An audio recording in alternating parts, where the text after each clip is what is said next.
I pull this thing, all you bitches best to know my name. Nobody you hoes, I'm coming from South Park. Catch you after dark, I'ma spit your fucking chest apart. Follow you.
pull this thing. All you bitches best to know my name. Nobody you hoes, I'm coming from South Park. Catch you after dark, I'ma spit your fucking chest apart. Follow you.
Hope you motherfuckers understand. It's Hotep. Hope you motherfuckers understand. No threat to our Hotep, especially when the Hotep got the goddess. Man's ball, he's working his ass off, trying to tell y'all goofy dudes what they plan. It's Hotep. Hope you motherfuckers understand. It's Hotep. Hope you motherfuckers understand.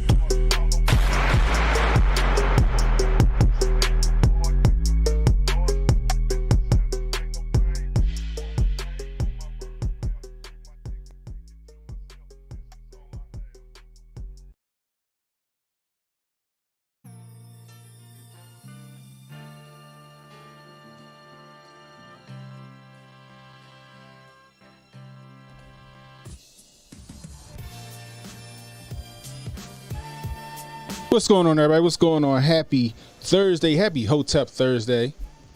Welcome to the Hotep's Been Told You After Party. It's Ken and Hotep alongside Jay Pylon. Give yourselves a round of applause because you could be anywhere right now, but you're hanging out with us, and I really appreciate it. I'm chilling, y'all. I'm relaxed. I got on my robe. Got them HJ vibes going on right now. How was the birthday party for your son? How'd that go? It was going good. It was good. He had fun. Kids ran around all over the damn place. His granddaddy took care of the bill. I was like, oh snap! Save me some money. Beautiful thing, huh? It was a beautiful day. Perfect into a perfect day. You know what I mean? Anyway, if you're new, hit that like, hit that subscribe button, hit that notification icon. It'll let you know when I got new content coming out. Please share this stream. Let people know we live. If you're catching the replay, let us know how we doing. We can use that constructive criticism. We really do appreciate it, man. Oh, come on. What do you say? Protocol gonna say Cannon look like a Sith Lord. Can't be a Jedi? I know, right? Well, I gotta be a Sith Lord, right? Right? Matter of fact, I can't be none of that because apparently, according to Uncle Hotep, Disney said Hoteps can't be in space. Yeah, Unc said he said Baltimore accents don't belong in space. It is what Uncle Hotep said, isn't it? Yeah. Anyway, man, gonna say go to Hotep Con and be arrested by Unc live in person. Oh man. Anyway, man, how was your day? Hey, straight, you know, just getting on to the babies, you know, same old. No, I hear that. If you missed me and Jay's stream earlier today, you missed a fire stream, man. So, you know, after this, go back and check it out. It was the work griff. I'm trying to do more of them, but, you know, it'd be busy at work, you know, hence it's called the work griff. Right. I mean, anyway. Hey, bro, what is going on with the military? With what? What's going on? So I touched on it earlier this week, right? So apparently they doing some new shit with I guess they got like what's it called, a digital ambassador or some shit like that. An AI? No, it ain't an AI army. It ain't an AI person. Oh. It ain't an AI person. I give you a hint though. Transformers. That's what it is, bro. Like, so, apparently, U.S. Navy's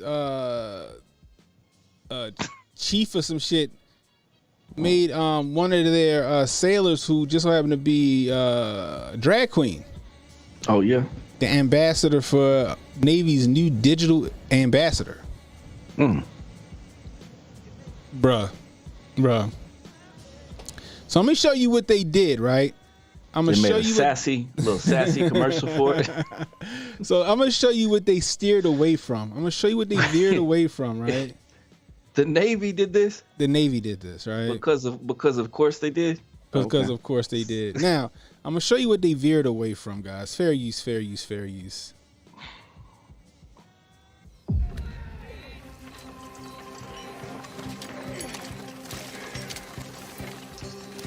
Here's a personal question for you. When you look into your future, Do you see a life full of obstacles or possibilities? Back in 1775, the 13 colonies combined their outmatched. It already starts off. This is awesome, right? All right, they showing 1775. You got Jonathan Majors walking through with his trench coat and his boots and jeans and shit, with his proper accent. Forces into a unified army, beginning to fight for our nation's independence. And that was the first obstacle. The army made history by overcoming the insurmountable. But history is never over. The obstacles kept coming, one after the other, after the other. And the army made history again and again, pushing back. Come on, it's got the music, right? A man would say we got Leisure Street Cannon, and like, get out of here, bro. It's starting. It's got the music and shit. Disaster and granting victory from hopeless odds, getting bigger, smarter, and stronger. Army football wins the championship again. The army transformed the lives of the millions within its ranks and the character of this country. If you see obstacles ahead of you, take a closer look at this force that's been overcoming them for almost 250 years. Where you can draw strength from those beside you and make your history. Come on, you don't get no better than that if you're going to have a propaganda ad for the military, right? You know what I mean? Look like a blast. Now, granted, right, that's the army, right? Yeah. Let me see. Yeah, that was solid. So hold on, let's see. Remember this commercial right here? You can't beat this commercial right here. This is back in the day. Is this the right one? I think so. Let's see. Maybe that's not it. That's it.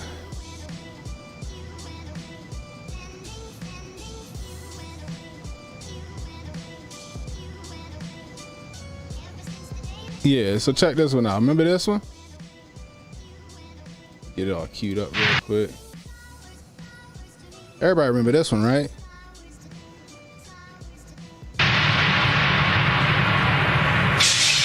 Oh, yeah.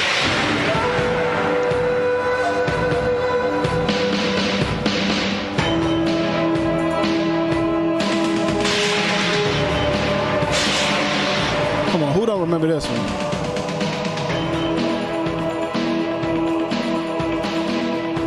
Coming in on a unicorn.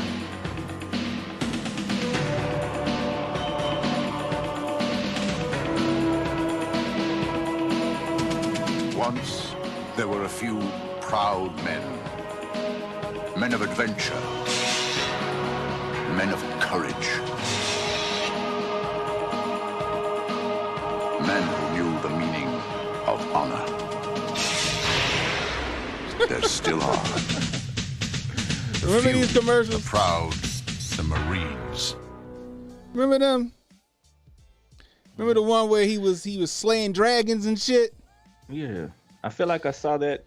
I feel like I first saw that ad on somebody's RoboCop VHS tape. Like this one right here is the best one ever.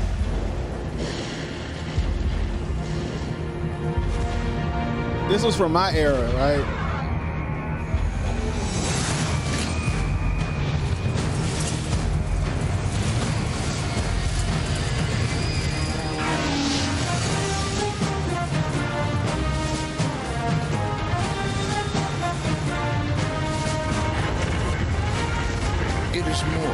Trial by fire. It is a rite of passage, a challenge to join the elite. And if you succeed, if you can master your fear, outsmart your enemy, and never yield even to yourself, you will be changed forever. The few, the proud, the Marines. classic commercials, right? Classic commercials. So Jay, that like when it came to propaganda commercials, right? The military had that shit down packed, bro. They had that shit down packed, right? A man say you never seen these before. Oh, yeah, these is old school, man. These is from the early 90s, bro, late 80s, right? When it came to propaganda commercials, you couldn't get no better than the military, right? You see shit like that. Everybody wanted to be a Marine. They was like, "Ooh, I get a sword and I get to fucking cut a dragon." You know what I mean? You know what I mean? Man said, "Bro, I might have joined if I got to fight a dragon." Right? Or that's how it was, yo. Even the Simpsons did that. Even the Simpsons did a episode back in the day about the propaganda from the military and their ads and stuff like that. He said if you play it backwards, the song says "Join the Navy." Right. You know what I mean? So, so hold up. So this is where we at now, Jay. This is where we at now. You ready? It's gonna be sassy. You ready? Let's get down to business, bro. Oh. So look at this shit. This is their new brand ambassador for the U.S. Navy. This is the new brand ambassador for the U.S. Navy. Mm-hmm. He must fly a drone or something. It ain't no way. You know what I mean? He must be on the sticks. He must be on the controller. Ain't no way, bro. This is their new guy. Even the music is just Jesus, Mary and Joseph. This is their guy. That's their guy. That's the new ambassador. Their digital ambassador, which is supposed to increase recruitment. Believe it or not. You know what I mean? Go figure. My question is, why would they think that would be a thing? Why would they think that would work in recruiting people? My father said he saw that. He said he went outside, looked up at the sky because he thought Jesus was coming right then and there. Then I was like, well, maybe they hoping that they show that like this is what we got to pick from, and that they hope that people get so scared that they run to the recruiting stations like, oh Lord, we got to help save America before it's too late.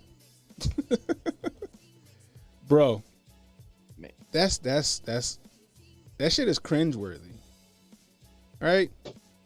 Like I said, look, I don't care what you do in your spare time. You can dress like you wear women's underwear, all that bullshit. I don't care what you do in your spare time. I swear I don't. Some things don't belong. You know what I mean? You know, if it's a military thing, you got to keep it military. All this identity politics in military just doesn't work. You know what I mean? It's only a matter of time before they have a goddamn non-gender binary character on Call of Duty. You know what I mean? I'm dead serious. This shit is crazy. I'm telling you guys, United States military better get that shit together, bro. They better get their shit together. Anyway. Holy smokes, yo. I'm telling you. Oh my gosh. So, Guardians of the Galaxy 3 is coming out. What's up? What you think, yo? How you think this thing's going to do in the theaters? Well, I don't know. I think it's got lukewarm reception so far from what I saw, the initial stuff, right? Yeah. But I don't know. We'll see. It's probably I'm guessing it should be a big hit unless people are really waning away from the superhero genre. If they're like, oh, we've seen enough of this superhero stuff, we're ready to move on to video game genre. We've had a solid, because look at our superhero run has been solid for a long time. It's been with us for a while. And remember, eventually every genre just goes away. Like dystopian movies were a thing for a long time, right? You had the Hunger Games and every single other one. And then back in the day, in the 50s, you had Westerns. And Westerns went away. There's no more Westerns coming out anymore. Nope. Westerns is just dead genre, basically. It might be one Western a year, but back in the day, there was like 50 to 100 coming out. You had the same thing with the superhero movies. You get to a certain point where that genre everyone gets tired of seeing the same old thing over and over again. I agree. So I'm not sure. We might be I think we're on the downward the downward spiral of the superhero genre for the moment, and I think that you're going to be seeing more of the video game genre taking off when we saw $1 billion for Super Mario, $1 billion for the Mario Brothers. Mm-hmm. That puts it into perspective that Hollywood is going to be. It's probably just going to start turning to AI and be like, "Hey, AI, write us a script for the next Halo movie, you know, or Call of Duty the movie." Yeah. Imagine how many people would line up to see that. And you know what hasn't been tapped just yet? Dragon Ball Z. They came out with a horrible version back in the day, but I'm telling you, if they put some real big money behind making some versions, and they got with the real studio in Japan, they could probably put together something that looks pretty sweet. Yeah, I mean, I was a fan of the Guardians series, you know what I mean? But I guess like the rest of these other comic books movies, they left a bad taste in a lot of people's mouths, you know what I mean? Especially Disney. So, yeah. You know, I'm interested to see how this thing does tomorrow. Yeah, because this is the first big summer release before we get Indiana Jones 5 and all the other summer movies. This is the first big one. So I don't know. Maybe it'll do huge numbers. I don't know. Yeah, Fuego with the $2 Rumble Rant. I appreciate you. God damn it, I keep picking the wrong one. Hold up. There we go. So it's interesting as Marines usually make fun of the Navy for being fruity. Yeah, it's too on the nose. Too on the nose, right? It's just interesting. Y'all being real cliche now. Yeah. I don't know. I might still go see it. I don't know. Maybe I'll go see it Sunday after everything's said and done. But when Ant-Man, whatever number that was, came out, it didn't have very big numbers at first, and it only did 400 something million at the theater, which is small for what we've seen, the trajectory of most of these superhero movies. They tried too hard to be like Star Wars. It's almost like they were like, you know, we got to figure out what to do, how to keep our audience. let's just copy completely off of Star Wars, because essentially what they did. You know what I mean? It was an okay movie, right? You know what I went to see? What's that? I went to see Big George Foreman. I went to see Foreman. How was that? I liked it. Because, you know, I like the Rocky movies, and it kind of, they make it basically just like, you know, like they go back in time as a kid, and then he goes round by round, you know, till he starts, you know, beating fighters and stuff like that. It has him fighting the different fighters, and between that is the drama, like him battling his personal demons of you know, he was getting into some stuff, and then you saw him working with Job Corps and stuff like that. I really liked it. I thought it was really cool. Jeez. What's this thing I wanted to show you? Where is this shit at? Damn it. I know I sent it to myself. I just gotta find it. That ain't it either. Where is it at? So a kid. Okay, so I'm gonna set it up. I gotta find it. So this kid, right? This kid went before. I don't know if he went before the school board or what it was, right? I don't know if it was the school board or whatever it was, and he was talking about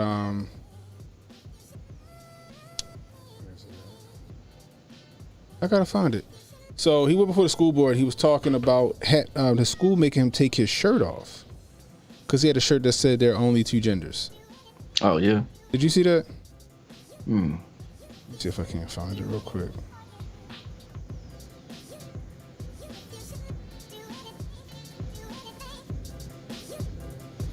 Hold on a second. Bear with me, people. Gotta find it. They might have fucking snatched it down. You looking for that? I was gonna mention some of the summer movies coming out. They got. You know that? Did you hear about this? That they remade White Men Can't Jump. What? Why? They made they replaced him with Jack Harlow, and really? He replaced Woody Harrelson, and Wesley Snipes was replaced with Jonathan Majors. Oh no, not Jonathan Majors, but some new cat, Sinker or something like that. Cinco walls. You didn't hear about that? No, I didn't hear about that. Not interested in seeing it. White Man Can't Jump. That's one of the movies that you leave alone. That's one of the movies you leave alone. Like, you don't mess with that. It's a classic. They couldn't just put out the original one, but yeah, it's coming out this summer. Ain't nobody gonna see that shit. Theater, and then you have the new Fast and Furious movie, Fast and the Furious. Jason has jumped Momoa. The shark. It is over for. It's jumped the shark, bro. Oh, 4 helicopters harpooned his car, lifted off the fucking road, and I hit the NOS button, and my car has so much torque that I make all the helicopters crash into each other. I can't, bro. It's done. They trying to make Vin Diesel a goddamn superhero. Yeah, you know, Spider-Man across the Spider-Verse. It's all the family. It's all family. Now, I am kind of interested in seeing Spider-Man Across the Spider-Verse. That's the other one dropping this summer. With the exception, along with White Man Can't Jump. I know they got the little propaganda shit in there, like protect all trans kids and shit like that. And they're making one of those like a scary movie. What was it? Like a scary movie spoof called The Blackening. I don't know if you saw the trailer for that, but it's coming out with Jay Farrow. And Cinco Walls. Yeah, I swear, yo, man. So you gonna get on me for Moonfall, but you gonna go watch Fast and the Furious though? But Extraction. Did you see the first Extraction? They got Extraction Part 2 is gonna come out. Extraction. That sounds familiar. Extraction was the one with Chris Hemsworth where he goes over there to like India and the Netflix are trying movie. To kill him, and he's on the run trying to survive all these bullets and stuff like that. The Netflix movie. Yeah, they got the new that one shit was coming fly. out. That was a good ass movie. In June 30th or whatever, and then Flash meets the Batman. That's gonna be coming out. Yeah, definitely want to watch that. The Indiana Jones. You think that's gonna be any good? I don't know. I don't think so. I think it's gonna go woke. I think it's gonna go woke. They're gonna be like, "Oh, Indy, you're out of your depth. You're in the 21st century or 20th century or wherever he is. We in the 70s or some shit, 80s." Look, you know what looked good though? The one I'm definitely gonna be watching, that new Mission Impossible. It's part one of a new series of it called Dead Reckoning. Has Mission Impossible had a bad Mission Impossible? This one looks crazy good. It looked like the stunts that Tom Cruise is doing in this one. Mm-hmm. It's wild. I'm definitely gonna be watching that one. I like that one. They got a crazy movie that they were working on.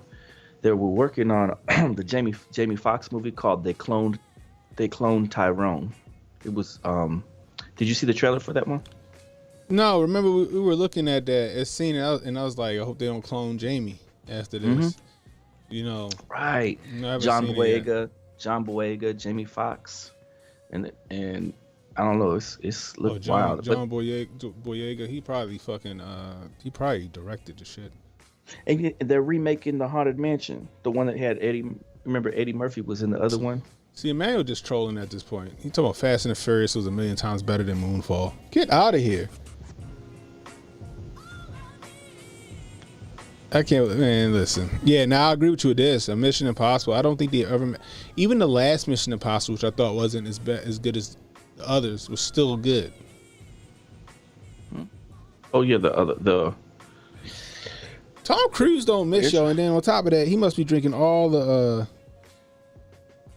fucking adrenochrome shakes. He gotta be drinking all the adrenochrome, right? I was gonna say the protein shakes.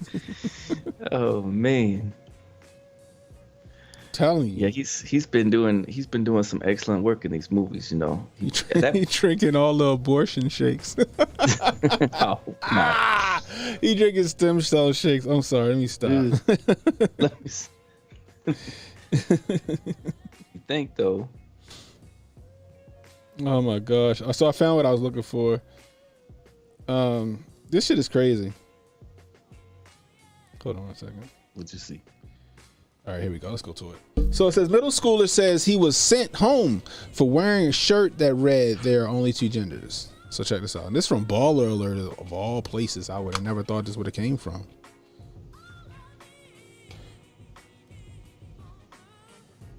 Morrison, I appreciate the opportunity to speak to you today.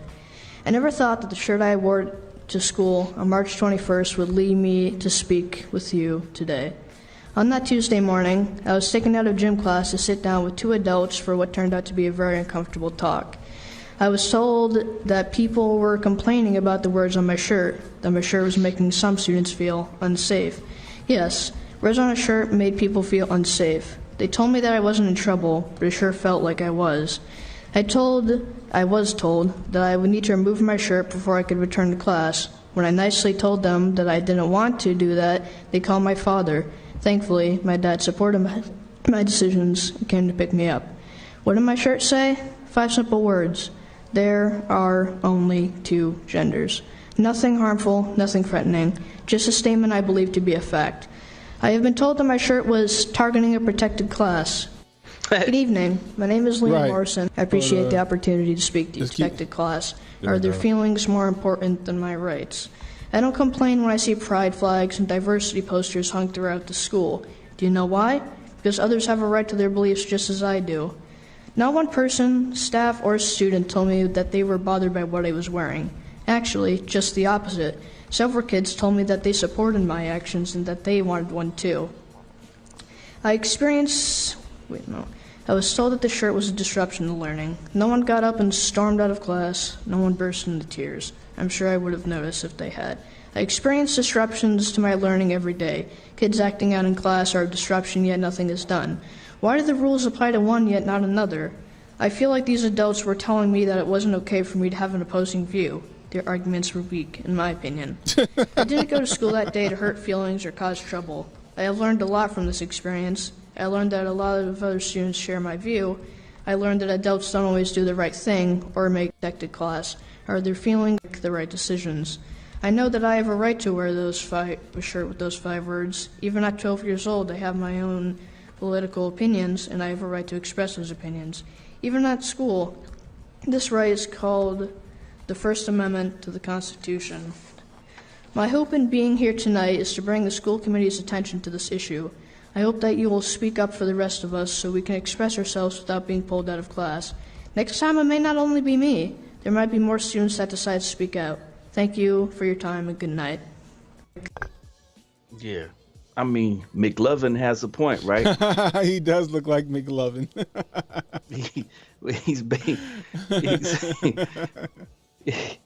Shoot it. I hope that he grifts off this for the rest of his life and makes $1 million off of it. Millions of dollars. God bless the little man. Yeah, man. He's. I think he will. I'm shocked that ain't nobody had on Fox News yet and none of that stuff. Yeah, you know what I he's mean? a national treasure. Protocol says, someone get this man an ice cream shopping spree. And Mayor Press said we got the next Alex Stein.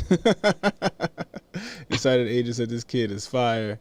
Oh man, Mr. Caution said this kid nailed it. He has, man. Listen, they got to cut this out. Like schools are like, I don't know what these schools think they're doing, man.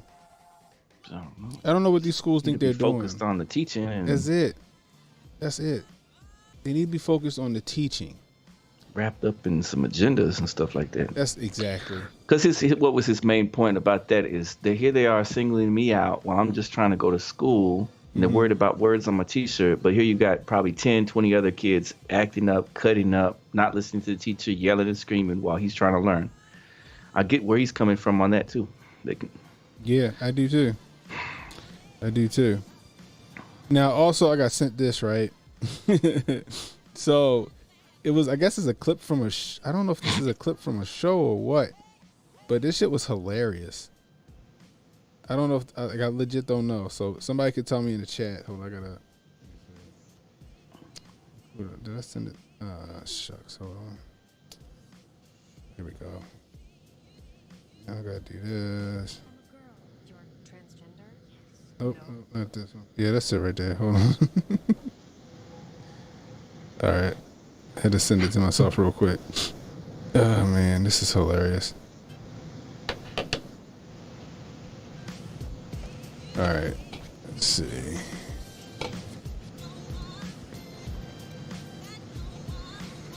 Like I said, sometimes I'll be on, I'm a girl. Here we go.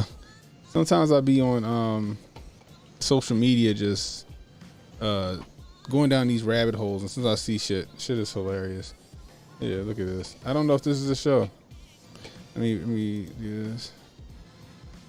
You're transgender? Yes. No, Quinn has XY chromosomes like Jared and me, not XX like you. Science says he's male. No, Quinn has gender dysphoria. Her assigned gender is not the one she identifies with. She's mismatched, Fair Dr. use, Murphy. fair use. But biologically... Other than biologically, how do you know you're supposed to be a boy? Your question doesn't make sense. I'm not supposed to be anything. I am a boy. Biologically, that's it. Why do they kind of make this dude sound like he got like super like fucking autism? Like, you know, but still, let's check it. Deep tenderness at McBurney's point. Could be acute appendicitis. Murphy, get imaging to confirm. Do you think he's complicated or confused? Dude, you gotta quit calling her a he. We're never going to win this competition if you're disrespecting our patient. Don't they have transgender people in Wyoming? Okay, transgender patient care was not part of my medical school curriculum. Was it part of yours? No.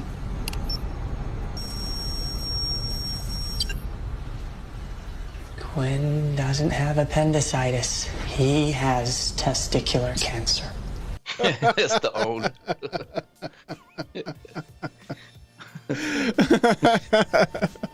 But then the guy got to get the last word. You got owned. She. He got to say she. And then he just looks like an idiot. Right. Right. Come on, man. Jesus. You know what I mean? Like, this is, you know, it's crazy. I don't know if that was a real show, if that was just like a skit or what. You know what I mean? The TV series is called The Good Doctor. Oh, is that what it's called for real? Yeah, and that young man starred in a film series called Arthur and the Minimoys, also known as Arthur and the Invisibles, which was released in 2004, 2007. It was a trilogy that also featured the voices of Snoop Dogg. Really? Wow. He was also the boy that went on to, he was in a bunch of different stuff. Let me see. The Good Doctor TV series. I don't mess with that show, but I saw that little clip. Like, that's the little things they throw out there in these shows. This little propaganda things they throw out in these shows. You know what I mean? Okay, so, but it was, I don't know. It felt like to me, like, either the writers were super dumb. Was the writers super dumb and they missed their point, or were they like, we could get canceled for this. Let's go ahead and make the point. Let's go ahead and spit the facts real quick, and we could just come off with it with this other, you know, the black character, of course, having has last word be it's a she or whatever, you know? Yeah. Which was it? Which one was it? Were they being based or not? That's the thing. I don't know. You know, I don't know. I think they were trying to make them insensitive. You know what I mean? What? Tyler, I guess they talking about some movies in here. You know. Oh, Freddie Highmore is the name of the actor that's in it. He's 31. Okay. Freddie Highmore? Okay. Yeah, he was in that Charlie and the Chocolate Factory. The 2005 version that had Johnny Depp in it. He was Charlie. Oh, and he was in the Spiderwick Chronicles also. Okay. Huh. Oh, he played a autistic kid in that August Rush too, which I also have a copy of. So I guess he is, you know, I guess he is autistic, I guess. Nah. No, he's not. He's just acting. He plays that type of characters. He played in that Bates Motel series. He kind of played like that character too. That's just the character he's developed for his shows and movies. He was kind of like that way in a couple different shows.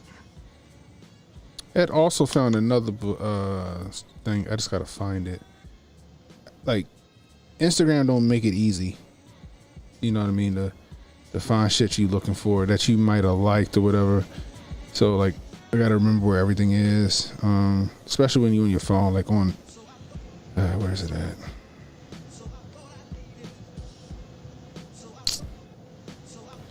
Oh, this sucks.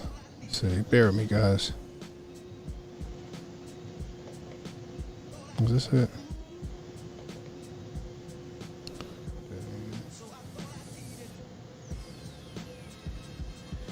I'm trying to find it. Bear with me, people.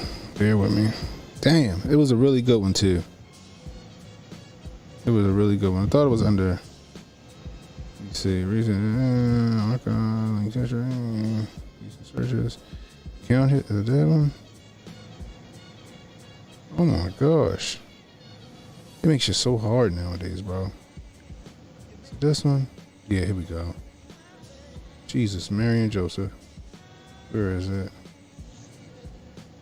Why should don't even be here? What you trying to find? So it was this kid. He was another kid before like another school board, and he was reading from one of the books that he found in his library that was like out there promoted for the kids to look at. Mm-hmm. And the teachers got all uncomfortable and shit like that. And he, another smart kid, like, yo, I found this in my library, and then I was offered other books just like it. Right. From the librarian. I think he's 11. He was 11 years old. Okay. You found it? You know what I'm talking about? Oh, shit. No, I know what you're talking about. You're talking about the 11-year-old. He was at the school meeting talking about Bob and Charlie, or yes, Nick and Charlie. Yes, look for Nick, and it was Nick and Charlie's play date or something like that, and they're doing all kind of weird stuff in the book. Yeah, let me see. Video. They said that the school board was trying to say that was reading material appropriate for his age level or whatever. Yeah, exactly. That's exactly what it is. I can't find that shit. Holy mighty. Let me see. Carrie.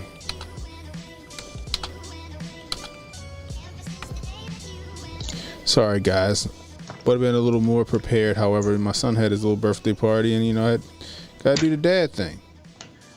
I would like to drop some truth bombs, but I can't. Here's one. Look, it looked like here's one right here. This it. This is one of them.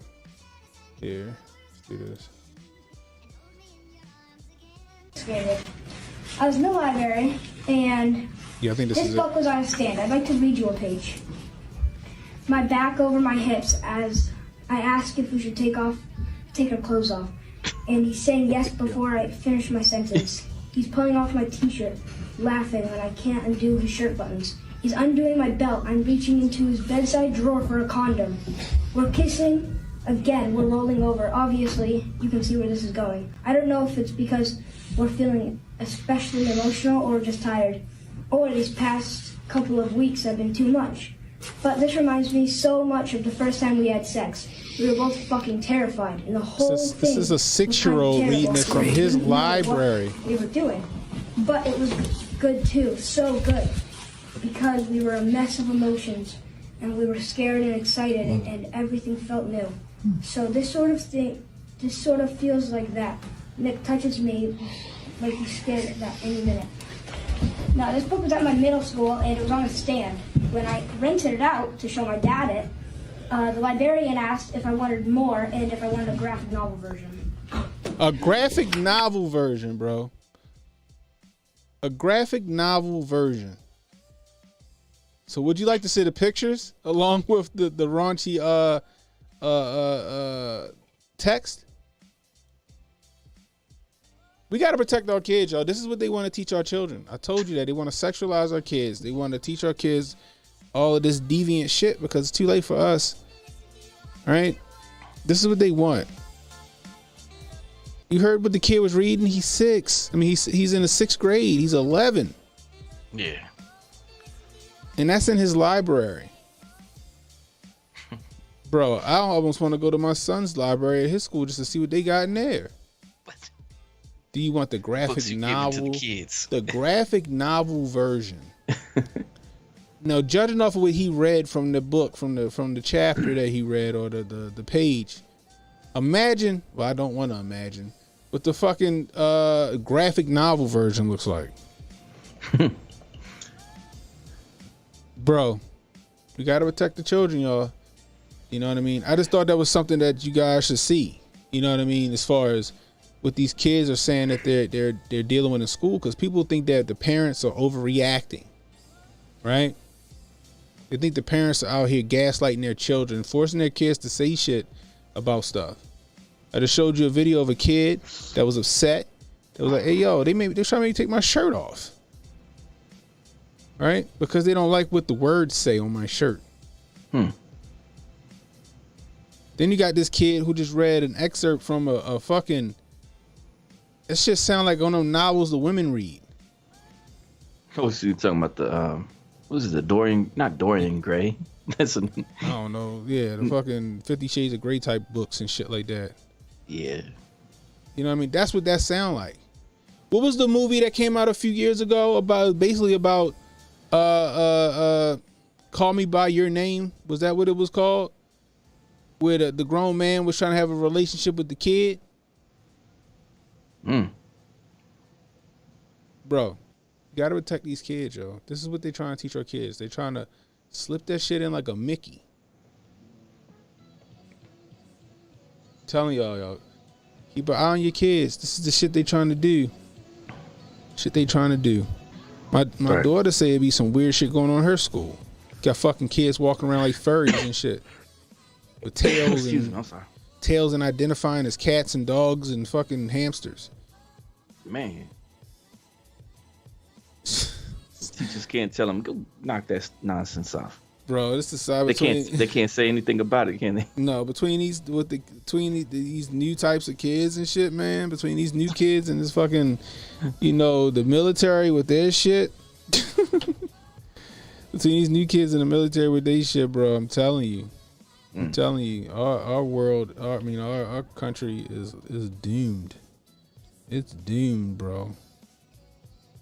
I'm telling you. Anyway. Jordan Neely, yo. Yeah, I know we talked about this at length earlier today. Yeah. Right? I guess, just to put it out there, they pronounced him dead at the hospital, which tells me that either he died on the way to the hospital or he died at the hospital, right? Otherwise, they would have said he was pronounced dead on scene. You know what I mean? You got the left, you got the right coming out demonizing the Jordan Neely and they keep calling him the Marine, this guy, right? Which ironically kind of looks like the Buffalo shooter, but I'm gonna leave it like that. Right?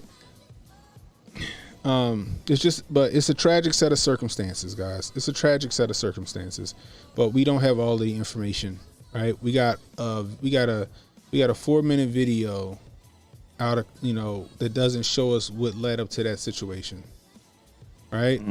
Like I said on HJ's show, and like I said when we did ours, look, if it come out, it could go either way. It could come out that Jordan Neely was acting a fool, went crazy, slammed his shirt down or jacket down, and he was, I don't care, I'm ready to go to jail.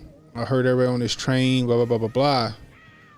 And if he was just idly threatening people and not hurting anybody, and it comes out that this guy just choked him out, preemptively, no, that's involuntary manslaughter. Like I said, I don't think they meant to kill him, but he needs to stand trial for that, and he needs to face, the music. If it comes out that Jordan Neely was going to attack somebody and he stopped him, and then you got people corroborating that story, which it kind of sounds like since the police let him go. You know what I mean? Right. I'm assuming that either A, they saw footage that we ain't see, or B, you got other passengers that might have corroborated the story. You know what I mean? Then, unfortunately, Jordan Neely brought it on himself. You know what I mean? But the thing about it is that, like Hotep Goldstein said, this shit is a mental health issue problem, right? Uncle Hotep said it best, society failed this kid long before he became that talking point. You know what I mean? Yeah. Being arrested 42 times or whatever, that's a cry for help right there in itself. You know what I mean? You know, he should have been put in some kind of institution, you know, some home, some kind of group, you know what I mean? Something, you know, he shouldn't have been in general public. You know what I mean? But to be, you know, arrested time after time, but given chance after chance and being let out, eventually something was going to come to a head.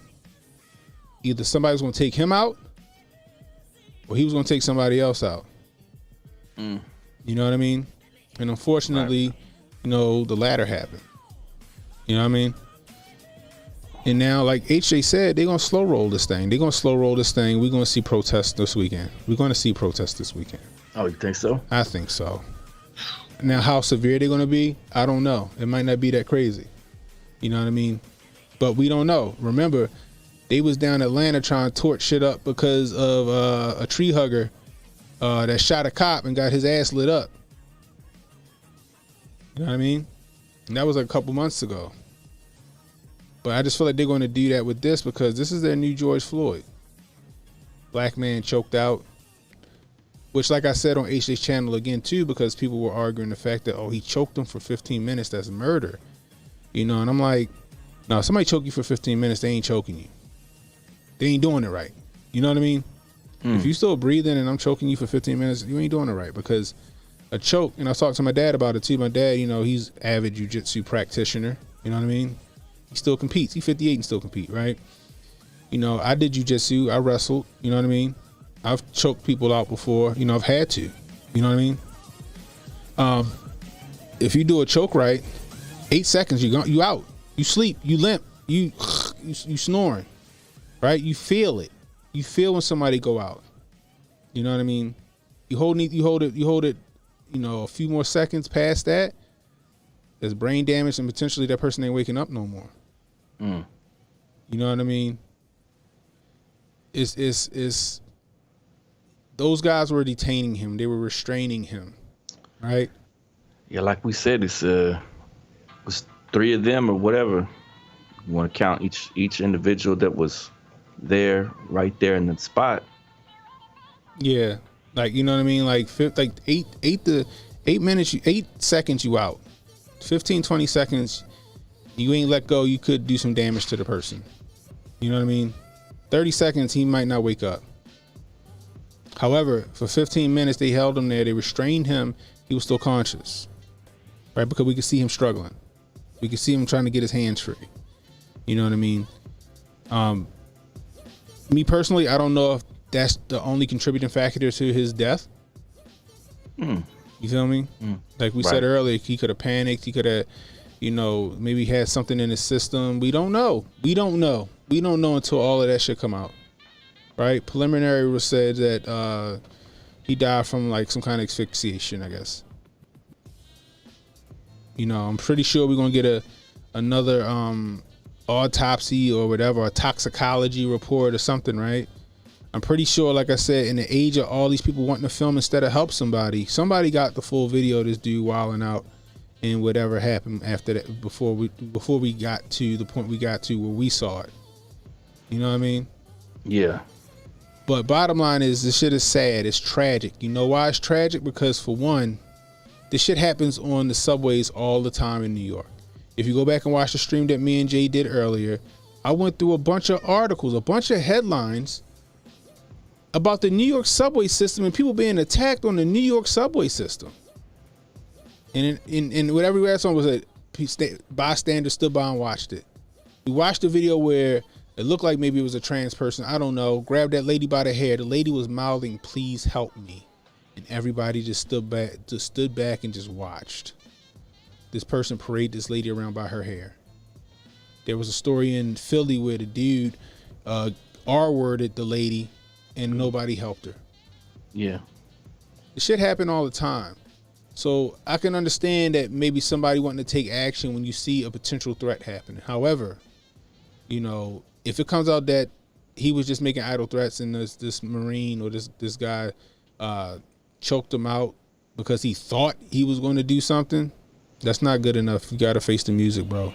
But if it come out that Jordan Neely said all of that stuff and he went on his little diatribe and then after that he lunged at somebody and this person stepped in and subdued him, then Unfortunately, that's on Jordan Neely. And that's how it should be looked at. It should not be looked at a black-white thing. It shouldn't be looked at all the white supremacists lynched him a black man on the subway. No, stop that. That's just gaslighting. That's just racial gaslighting. Stop. Like, why? You know, like, I know it's grifting season, guys. I know it is. I know this got that George Floyd feel. But we need to stop that shit. We need to stop it. You know what I mean? A sad event happened on the subway station. A sad event happened on the subway station. Man lost his life. You know what I mean? We don't know what actually happened. I'm sure it'll come out eventually. You know what I mean? But for us to make these definitive determinations on what happened, it's not right. You know, because that's what we always do. That's what always happens. You got to remember, there's a lot of gray areas, a lot of nuance when it comes to certain things. You know what I mean? Like I said, if that dude, because you can have somebody in a rear naked choke and not be choking them. You know what I mean?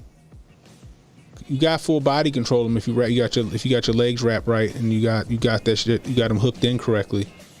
You can keep him there without, you know, putting pressure on his carotid. You know what I mean? And I think that's what they were doing. The video from the 4 minutes I seen, he didn't seem like he was still moving his arms like he was trying to get away, but he wasn't. He didn't look like he was hurting. But that also was said by the bystanders on the train car. They said they were just holding for the police. Clearly, Neely seemed like he might have been an issue because allegedly these other people in the train car said that he, you know, that's what happened. But who knows? We won't know until we see the footage. I know somebody got the footage. I know somebody out there got the footage, bro. Somebody recorded that whole thing. It wasn't just that journalist out there, which still sounds a little sketchy. You know, if you go tenfold koofy. Like Unc said, if Unc dig into their past and they got an IMDb or they got they got Langley credentials, you know what I mean? And then on top of that, you just so happen to have a journalist from, I forgot what news outlet he was from. That sounds like a op to me. It's all just a coincidence, Kenny. You know, but it's all just a coincidence. It's all just a coincidence. Shoot. You know what I mean? Tyler gonna say, I need some jiu-jitsu insurance. Hit a promo code, Cannon. You hit a promo code. Jesus. Man. But it's a sad set of circumstances, guys. Like I said, if you want to see, you know, what me and Jay said in depth, it's on my channel. We did that today. But let me see. Iron Man said, what'd you say? It's a small metal tube underground that stops every 3 to 4 minutes. Yeah, it is. Let me see. HJ been chilling with Patel and them too long to know what it's like in these dim cities. Jeez. Oh man. Kyle Durden said if dude was on drugs, though, he might not wake up. That's true. That's what I'm saying. You know. Let me see. Tyler says I've also been rock. Choked out is better. Well, choked out, I mean, if you get put into like a rear naked choke, it's like you go to sleep. It's essentially what happens. You go to sleep. You wake up and most of the time you don't even know what the hell happened. You know what I mean? But it's just crazy that, you know, this is getting so much attention, right? But the shooting that happened yesterday didn't get any attention like this. Apparently somebody ran up in a Fox News affiliate and started trying to air it out. Nobody talking about that. You know what I mean? It's never let a good crisis go to waste. You know, they're gonna fucking make a martyr out of this guy. This guy about to be rich post-mortem. This guy about to get the bag post-mortem. And it's gonna get donated directly to Black Lives Matter to buy them another mansion. Emmanuel says, funny how much attention black men dying get during election season. Bro. Just saying.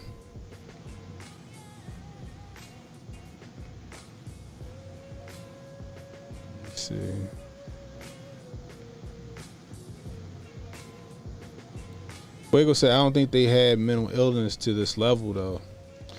We don't even know if he had mental illness at all. It could just be, you know, we don't know what he had. You know what I mean? It's just a sad set of circumstances, guys. You know what I mean? It's just a sad set of circumstances. Thing is, right. Where was the police? Why it take 15 minutes for them to get there? Train would stop. It tells me that they need to have, and it's not just this incident. It's the other incidents that I brought up. That you would think that they would put more of a police presence in the fucking subway. You know what I mean? Like, for example, here in Baltimore, we got MTA police, Mass Transit Administration police. MDTA is what they call it. A whole fucking division dedicated to the Mass Transit Administration. Full police powers. You know what I mean? Now, granted, is Baltimore's subway system as intricate as New York's? No, it's not. However, the fact that Baltimore's subway system isn't as intricate as New York's and they're able to dedicate an entire police force to it says volumes. Because it's so small. You would think that a big subway system like New York's would have a dedicated police force for it that could respond, or could have a subway cop on the train. You know what I mean? Put cameras on the train. You have a dispatcher. Hey, we got a problem on train 1, car 7. You know what I mean? Mm-hmm. Like, how hard is that? How hard is that? You know? But like I said, the system, man. The system, it failed that kid. It failed him. And now people's like, he's 30 or however old he was. I'm about to be 40 years old. I'm 10 years older than the guy if he's 30 almost. You know, he's a kid. Young man. Guy. But it's sad. It's a sad set of circumstances. This kid was arrested 42 times, and nobody thought that, hey, he needs some help. He shouldn't be on the street. That goes to show you that bullshit policing that they're doing. This whole, I'm gonna call it turnstile policing, where it's a revolving door. They go in, they don't get booked, and they let them right out. To go out here and that's what we've been saying too. And it's only happening in these liberal states, these liberal cities. Right? You know, Mayor Adams telling us that all this crime is going down in New York, but it's bullshit. I do agree with him. You know, I said it on Twitter earlier this morning when he said, we need to, hold tight on the judgment and let the facts come out first. Let the investigation happen. You know what I mean? But it's just sad, man. I feel bad for that kid. I feel bad for that guy, Yeah, he probably been crying for help this whole time. But I also feel, like I said, but I also hope that the guy that subdued him is justified in what he did, because if he ain't justified in what he did and he did this shit thinking that he was about to do something, that ain't good enough for me. So you put hands on this dude because you thought he was about to act up. Like I said earlier, you see somebody acting crazy on the train, pacing back and forth, talking about hurting people or whatever, be ready. Be ready to intervene. But you can't be on some fucking precog shit, some fucking Minority Report shit like, oh, I stopped him before he committed the crime. You know what I mean? You can't do that. You can't do that. You know what I mean? But we'll find out what happened. Like I said, the police released him. So if the police released him, it's telling me something. Telling me that maybe they saw some footage that we didn't see, or some people corroborated the story, said, nah, he did the right thing. We don't know. The question is not if it's murder or not, is if it's a justifiable homicide or it isn't. You know what I mean? Is it a justifiable homicide or is it not a justifiable homicide? Because see, people don't understand that that's an actual term. right? So, for example, in Indiana, when the guy took out the shooter in the mall, they labeled it a justifiable homicide. It was still homicide, but it was a justifiable homicide. You know what I mean? Yeah, that was saving lives. Yeah, for sure. And we just need all the facts to come out on this one. Six Book said the former Marine's name has been leaked. Is that true? That's interesting. What? Somebody leaked his name. That's crazy. Manuel says a real grifting move during election season. Start GoFundMe's for every black victim and see which one takes off. Bro. Bro. Jeez. But it's sad, man. I feel bad for that guy. Anyway. We'll see what happens in the news. It'll come out. We'll find out what actually happens. Something tells me there's going to be more to the story than what they told us. Oh yeah. I think when we get a clear perspective behind all the details, we can see, from our own point of view how we would go about it, because I don't know in that circumstances what I would have been able to do. Right. Oh, sorry. Why was that so fucking loud? Got the Bee Gees rocking out. No, I hit the home page. So apparently, right, the Asian cop from the George Floyd situation. Yeah, is he in the jail? Former police officer Tao Thao. His name is Tao Thao, found guilty in George Floyd's death. To lock him up. Former Minneapolis police officer Tao Thao has been found guilty of aiding in manslaughter stemming from the 2020 death of George Floyd. He was an asshole. Like, when I was watching the video, he was a dickhead. You know what I mean? What was he doing? Because he was just being a dick. So he was like, yo, tell him to stop. Tell him to get off his neck like that. Tell him to chill. And he was fucking being a dickhead. Get back. You know what I mean? I'm just sitting there watching like, yo, the fight's over, yo. Y'all got him cuffed. He on the ground. Fucking sit him up. You know what I mean? I'm just saying.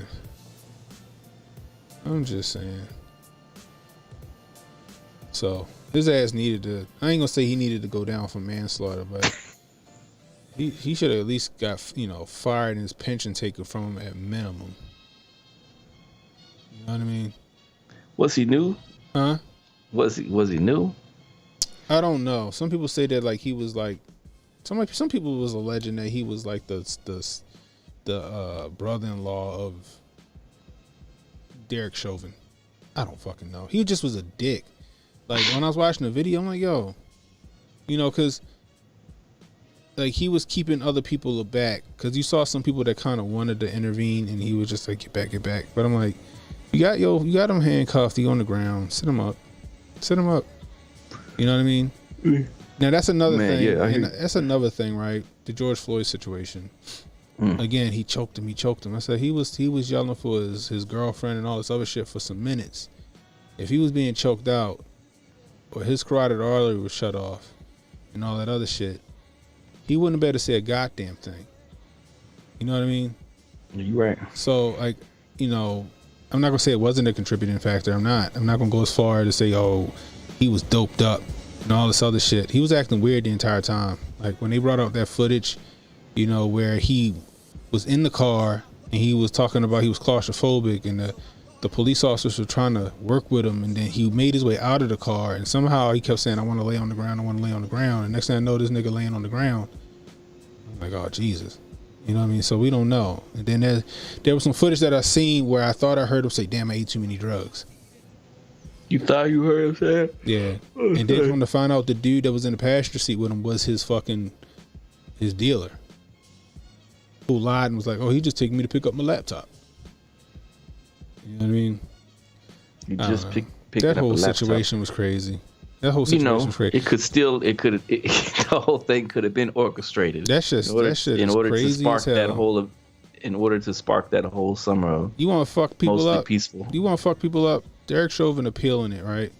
Let that mother get found not guilty after he appeal. Watch the streets erupt. You know what I mean? Watch the streets erupt. Will they? Huh? Are they gonna? I think so. Will they though? I think so. Because what's his face? Who was the one against Trayvon Martin? Oh, Zimmerman. Yeah. He's out here selling T-shirts or something like that, right? Is he for real? He was whenever he was. That's what I say sometimes, right? He's autographing cereal boxes or something crazy and selling T-shirts. That's what I'm saying. So the mob handles shit differently, right? I would think like this is me thinking out loud, right? Somebody do some shit to somebody in your community, you know they potentially might be above the law and nothing's going to happen to them. You know, nobody ever thought to go pay them a visit. You know what I mean? You know, I'm just saying, you know, a little street justice. You know what I mean? No. You know, it's just forgive and forget and then move on. Get the Kimberly Geiger treatment. Fucking a Bible in your hair comb. Need to come and They give him made a us hug. demand things from our man. Oh, shut up. Had to hit the fucking mute button on that. That shit was loud. That was Mama's Family? Nah, it was, I don't know what it is. I'm just scrolling through some news right now.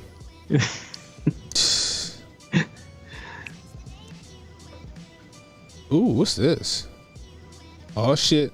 Kofi on Tight Time. What the fuck is this? Hold up. Uh-oh, hold on. Antarctica Moongate. What's this about? Let's go. All right, guys, we about to get into some. We just gonna be we pretty much done this stream as far as the current events. We just about to fuck around for a second. Antarctica Moongate, huh? What was this? I don't know. Let's fucking find out. Yo, it's a true blog. What you about to see here is the moon coming from a gate down in Antarctica. Yes, this is Antarctica. Military team and all. The whole shebang. The whole nine, you hear me? Look at here. Man, this is crazy. Look at this, man. How massive this motherfucker is, man. They been lying to you, man. Adam Bird tried to told you. Adam Bird tried to told you, man. You ain't want to listen, man. You know what I'm saying? They got their ass tore up when they went out there, too, man. They said it was under heavy fire by UAPs. And now look at God's glory here, man. The gate at the edge, at the end, coming through the first gate, one of God's first gates. The sun also comes through a portal, too. If you don't know, the first and the second sun comes through portals. That's why it's an interdimensional plane, a realm. This reminds me of Mortal Kombat. Dimensions on top of dimensions, man. I don't know if this prove anything, yo. I don't, because the shit like he just super zoomed in, right? Like if you gonna prove that this shit coming out of gate, you need to back that motherfucker up, right? Yeah, not record your stuff on a potato either. Right. Too. But here it is, man, right in front of your face. Look at this. Why is that shit so fucking? Look at that, man. So That's massive. Now, that's the moon, folks.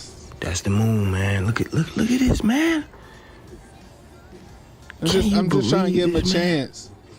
Coming through a portal, G. Through a portal. Through a gateway. Through a gateway, but you just zoomed in. In Antarctica. Hey, no, I'm sorry. I'm not convinced on that one. I'm not convinced. Ooh, what's this one? I'm pretty well. So what if wait, what?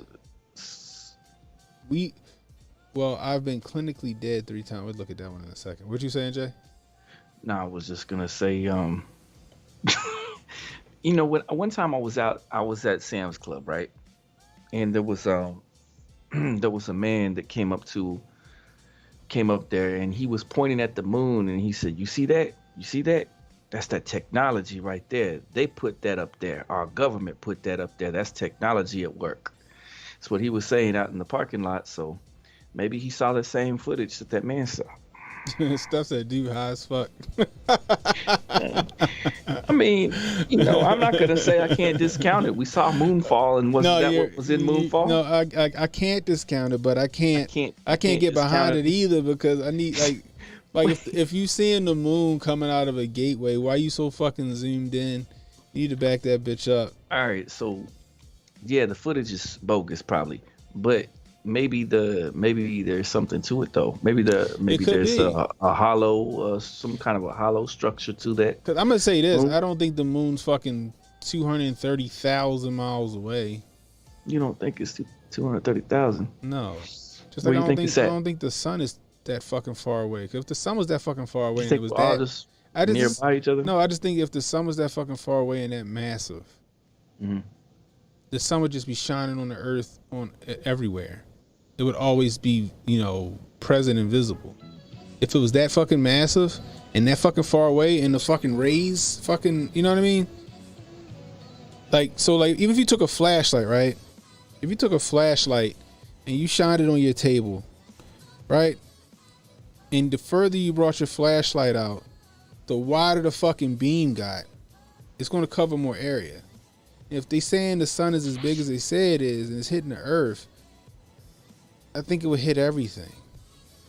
Now, if you bring the sun, if you bring your flashlight closer, you get a more concentrated beam. You know what I mean? Maybe my logic is flawed. I'm just saying. It's just me thinking out loud. I don't know. Maybe this shit is. I don't know. Maybe this shit just outside the fucking Van Allen belts or some shit like that. You know what I mean? It's funny that back in the day I couldn't see the sun and the moon at the same fucking time. Now I can. Back in the day, that's that technology. I'm just saying, back in the day I couldn't see the sun and the moon at the same time all day fucking long, almost. And now I can. Something up with that. You know what I mean? I'm just saying. I don't know. Kyrie done got the can. Shut up,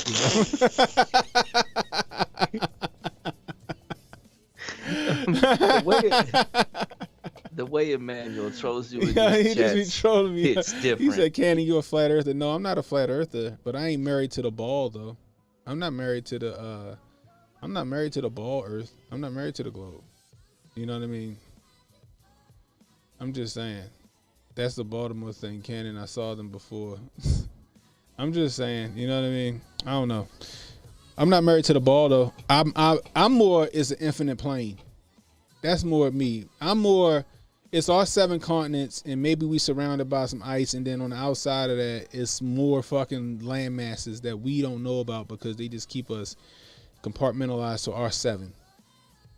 Maybe you want to Admiral Richard Byrd or Robert Byrd. Richard Byrd. Robert Byrd's the KKK member, right? It's Richard Byrd. Admiral Richard Byrd wrote a book, said Beyond the Poles. He went on a TV show and said that he was an actual admiral in the fucking Navy. He said he flew beyond the poles, and once he got beyond the poles, he saw a landmass bigger than the United States. It went from like sub-zero temperatures to 78 degrees tropical. He saw fucking mammoths and shit walking around on the other side of there. Then, a few years back, a bunch of like officials was traveling to Antarctica for some fucking reason. Bill Clinton was in Antarctica. Why the fuck he up there? Then Admiral Richard Byrd goes to Antarctica with Argentina, Great Britain, United States, New Zealand, and I think Russia. They go to Antarctica. Allegedly, they get their ass handed to them by something out there that our planes couldn't fuck with. You know what I mean?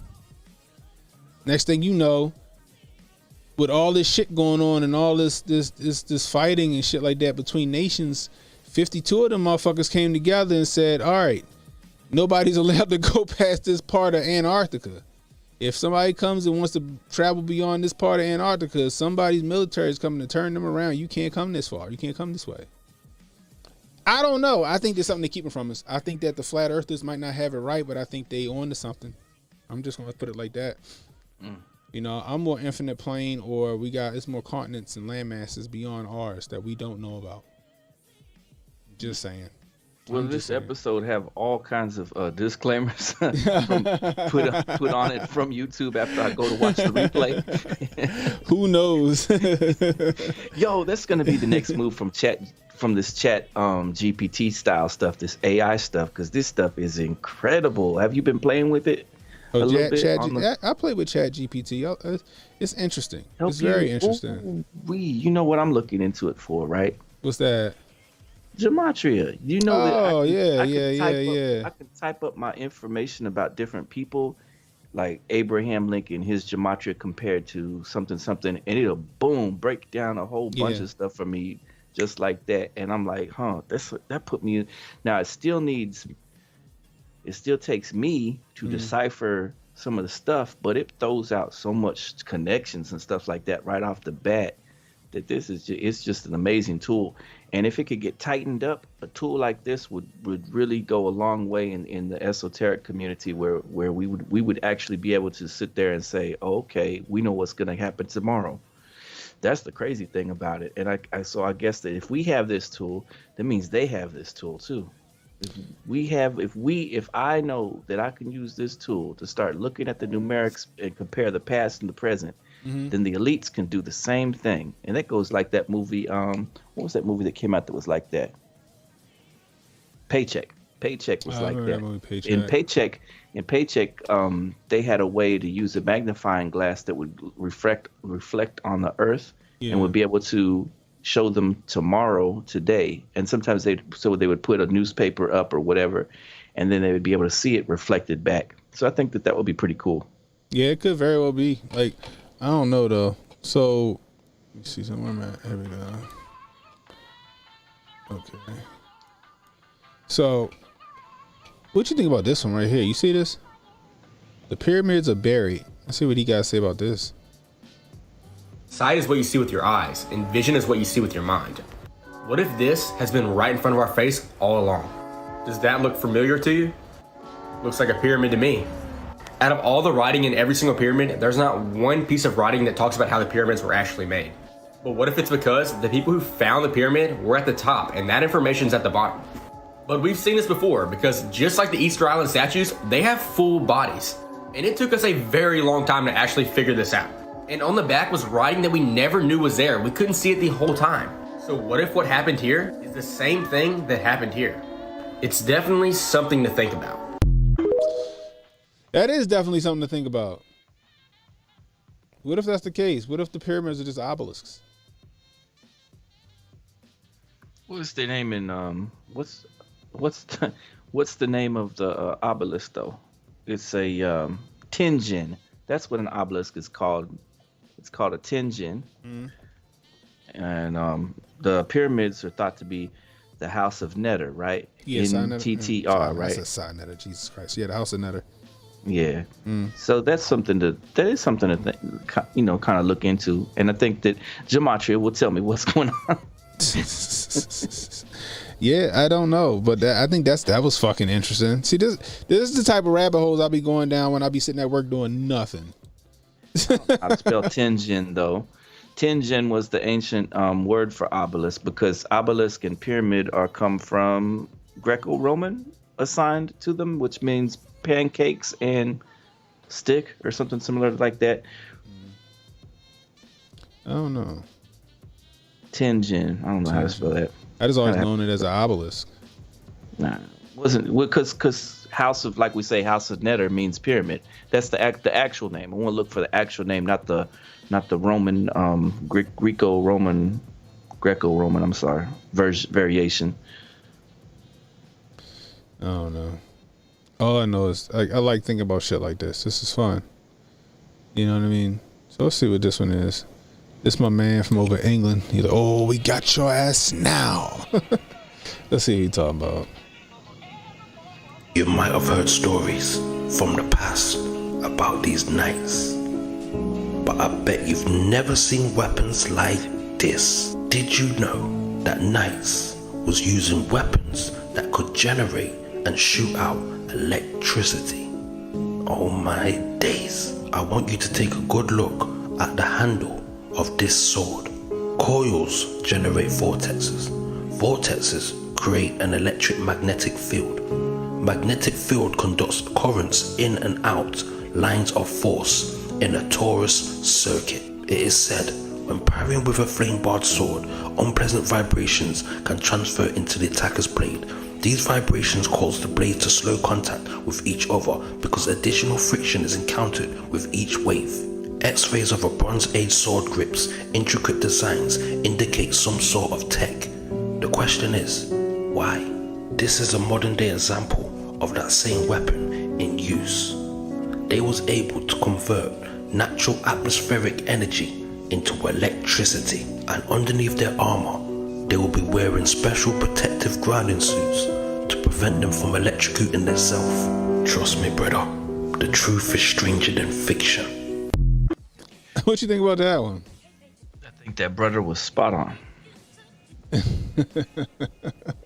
That's interesting. Maybe, right?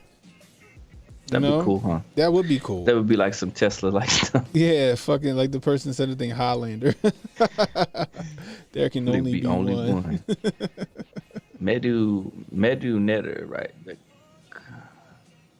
Medu Netter. I was just thinking, what's the land of Kemet, and how they had those different words that we've mixed up since. What's this? See what they talking about. So if you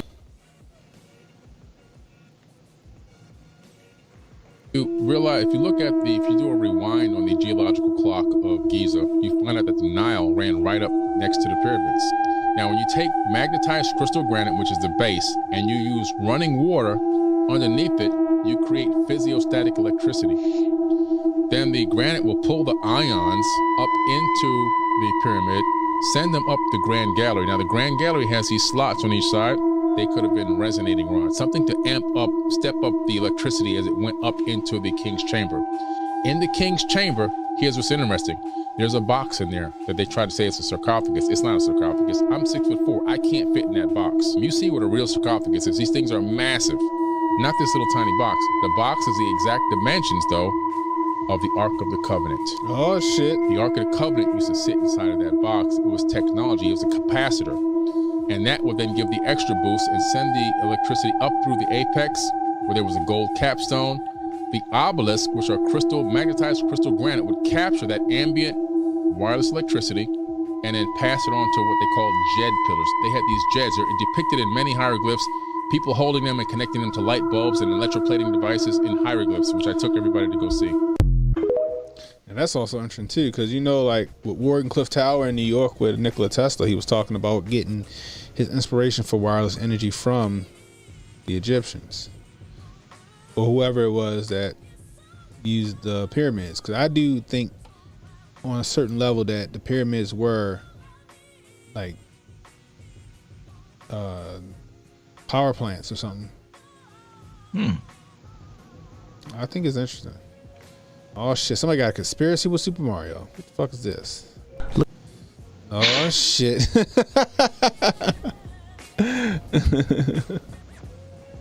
Look at how long they've been telling us what's going on in this world. Yes, even from Super Mario Brothers, the video game. You didn't make this man eat a pizza or a steak. He ate a mushroom. Oh, why would they pick a mushroom and not a pizza or pasta? Because mushrooms is in the same family as DMT, ayahuasca. All of them are psychedelics.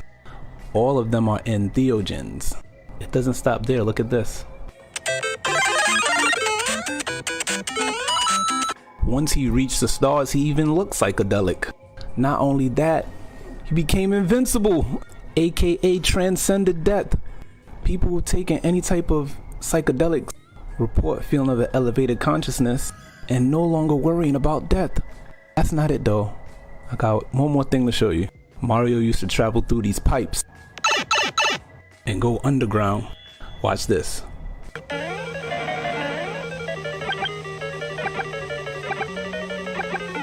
So wait, this man used to eat mushrooms and elevate, capture stars and become invincible, and go underground to fight reptiles?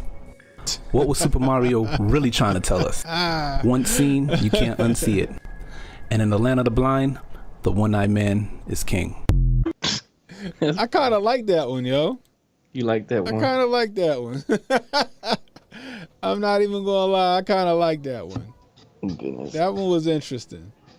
That one was interesting. I'm sorry. So, Emmanuel. That's right. I told you I was gonna talk about that. So the Y files, right? Emmanuel put me on with the Y files, right? They were talking about the Mars missions. No, yeah. What was up with that? NASA made that shit up with them fucking faces. What? Remember how they said they were seeing face, like the face of something on Mars or whatever? Remember that famous, the face on Mars bullshit? Now I remember what they showed when they showed the picture of what the mountain or whatever, and it looked like it had a face on it. Yeah, exactly. Right? That's what I'm talking about. But you saying that they photoshopped that shit? Photoshopped the faces or photoshopped them out of there? No, photoshopped it. Well, Wi-Files are saying they photoshopped it out. I think they photoshopped it in. And the reason I say I think they photoshopped it in is because I don't think we've been to the moon, let alone fucking got some shit on Mars. I think these rovers and shit is in some island that we don't know about. One of them fucking land masses outside the ice wall that we don't see. And they over that bitch telling us that's fucking Mars. And then they was showing that like certain pictures they show us, they just put a fucking red tint, like a red filter over the picture. They thinking they might be filming this shit in like fucking Ireland or, you know what I mean, places like Greenland or whatever. It was interesting. So you didn't think that was that Mars might have had some sort of ancient civilization 1 million years ago that was posted up there, and it was a bunch of aliens. I don't know, bro. I don't know. I think the more and more I think about it, right, I think that two things could be true at the same time. Maybe the plane that we're on, like everything's flat, right, as far as dirt. Or like think of like a bowl of rice. Well, think about this thing right here, right? It's flat, but then you got some substance on top or whatever, right? But you have the firmament or the Van Allen belts, whatever the fuck you want to call it, that create the atmosphere that gives the illusion of a round Earth, right? And that we can't leave here because of the dome. However, what they say the firmament do, it separates the waters from above, from below. What if the way we get to outer space, or get to what we call outer space, is that we got to go through the fucking water? Like fucking Captain Nemo, 10,000 leagues under the sea, diving through the water. Maybe it's, and then next thing you know, poof, you come out the other side of the earth and you're not there. You out here, right? Think about it. Every time, like back in the day, right? Think about Bill Cooper, right? At first I thought he was crazy when I read the beginning of this part of the book, where he said that the reason why he felt like he was privy to a lot of shit is because one night they was out on a boat or whatever when he was in the Navy, and they seen a fucking UFO shoot out the fucking water, and then seen one go right back into the water. I'm thinking, okay, well maybe we can't leave by a rocket thrusting up into space, right? We can only get us so far. What if to get out there beyond Earth and the Van Allen belts, you gotta fucking dive. You gotta go through the ocean to come out the other side. Think about 2001: A Space Odyssey. When it seemed like he crashed into the ocean, but he was in space. You know what I mean? Oh yeah. There's also that show, that film called Solaris, which came out in 1979, I believe. And it shows. Have you ever seen Solaris, the 1979 version? Huh? Have you seen, or 1972? I'm sorry. Have you seen it before? Solaris. So it's a sci-fi film about a space station, and they're above this planet, and the planet is mostly water. Mm-hmm. But and this gotta see this planet because the planet kind of warps. The planet is like it's like a biogenic entity, and basically it has a telepathic ability, or what comes from the planet is basically telepathic in nature. So when they look down at the surface, they get close to it at the end of the film, and guess what they see moving through the water? What's that? A giant baby. They see a giant baby walking through the water down there on that planet. Oh, and shit. it probably doesn't exist though. It's probably just something that the planet is showcasing to them. So it's a trippy scene when you see that. I don't know what happens in the George Clooney version. There's a remake that come out. I hadn't seen it, but I had recalled watching the original Andrei Tarkovsky version of Solaris that came out in '72, and that ending scene is pretty crazy. So I was thinking if they're showing that, these water dimensions and like going through them like stargates. Mm-hmm. There's something familiar in James Cameron's The Abyss, which came out in 1989. Yeah. The alien in it is a water-based life form. Not to mention, remember the movie Stargate? When the Stargate opened, what that shit was, it was a liquid. Yeah, that's what I said. Yeah, like between Stargate, Abyss, and Solaris, right? Each of them showcase this like water dimension to the ability of passing through things as in a liquid state. Tyler Durden says, "As above, so below." Exactly. J. Matt says, "All of the classics are they being in school?" No, they're not. Bill Cooper's book. I got an original copy of Behold the Pale Horse, and I encourage people to get it because the audio books and shit like that they missing chapters. You know what I mean? I'm just saying. Inside of the Age, it says, "You live in a simulated reality that is manifest on the basis of our collective faith and action. If you want to have faith in a flat earth, we can manifest that, but I'm going to the stars, bro." Like I said, I ain't married to the ball earth, but I don't know. I think that there's more to our planet, with the fact that in the word planet is plane. But at the same time, it could be, who knows? Like I said, I'm more like, maybe it's a simulation. I don't know. I just know that I think that there's a lot of shit they don't tell us, which would make sense because how people play with people's lives so much, like these elites play with the lives of, everyday citizens. It's almost like they know some shit we don't know. Because they got the Chat GPT. They might got the Chat GPT. They might know where they had it. They might know where the 50 years advanced version. They might know where the reset button is. CERN might have figured out what the fucking reset button is. You know what I mean? I'm just saying. I'm just saying. Who knows? I just it's stuff I like to think about, yo. There's a whole lot of shit I like to think about. Like, it's just fun. You know what I mean? It makes you expand your horizons, thinking outside the box. It makes you not what's the word, so susceptible to mainstream education. It makes you think things differently.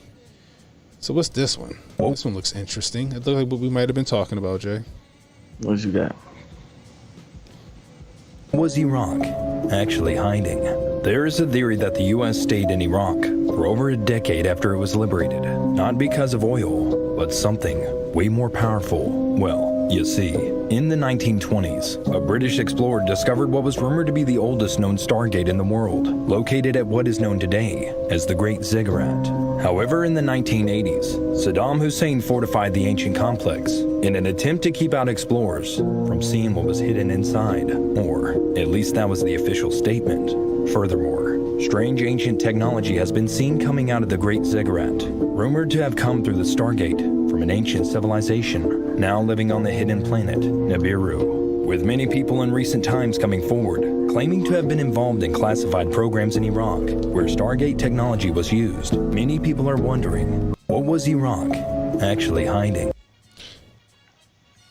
That's an interesting theory. I did hear rumors about a Stargate being found in Iraq. I did hear about rumors of a Stargate being found in Iraq. You know what I mean? So who knows? Also, Book of Enoch talks about 12 gates, I think it is. Yeah. You know, like the face of a clock almost. Also, Book of Enoch supports stationary Earth. You know, there's a lot of shit, yo. I don't know. Like I said, I'm not. I just like to think outside the box. I like to look at the perspective of other things. What HJ say? If you want to make an argument for your argument, try to make an argument against your argument. You know what I mean? Wow. Yeah, that's good. You know, it's just, who knows? It's interesting. Ooh, what's this one? What you say? I was just gonna say, did you get to read the some of the Sumerian stuff? I haven't. Sumerian tablets? No. The book of Enlil. So the book of Enlil is cool, and different books like that. the Ilish, the Eilean, Enlil, Gilgamesh. You check out those stories because they're pretty cool. You read them on the sacred texts. Okay, no, I need to send me that shit. I'm gonna read it. Yeah, I got the copies of those books, and they're pretty cool. At one point, I got really into the Book of Enoch. Did you? Yeah. And so in Gilgamesh, right? So in the Sumerian stories, there's this ancient figure named King Yu, and the tribe of these tribes of God characters that are up in like the heavenly council, they come together to meet because they're trying to put together this workforce down on Earth to dig out these copper mines, and they need the copper really bad.